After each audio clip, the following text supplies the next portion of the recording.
నమస్తే అందరికీ. ఈరోజు మా కజిన్ వాళ్ళ వరలక్ష్మి వ్రతం చేసుకుంటారు. సో మమ్మల్ని ఇన్వైట్ చేశారు. మేమైతే రెడీ అవుతున్నాము. వాళ్ళు అక్కడ ఎలా చేశారు ఏంటి అని చూపిస్తాను. మేమైతే చాలా లేట్గా వెళ్తున్నాం. వెళ్ళేటప్పుడు అన్ని పూజ అని అయిపోతున్నాము. కానీ వాళ్ళు ఎలా చేశారు ఏంటి అక్కడికి వెళ్ళినట్టు మేము ఎలా టైం స్పెండ్ చేసామో కూడా చూపిస్తాను. ఇంటికైతే వెళ్ళిపోయాము. ఇంటికి వెళ్ళంగానే అమ్మవారి ఫేస్ చూసాము. చాలా అందంగా కనిపించింది. నిజంగా చాలా బాగుంది కదా. అక్క లేదా కాళ్ళకి పసుపు రాసి తర్వాత మాకు తాంబూలం ఇచ్చేసింది.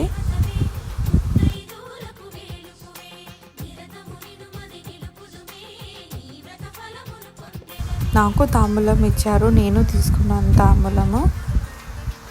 తాంబూలం తీసుకున్న తర్వాత మేమందరం కలిసి భోజనం చేసాము. ఫుడ్లో కూడా చాలా వెరైటీస్ చేశారు. అన్నీ బాగుండే. నాకైతే అన్నీ నచ్చినాయి.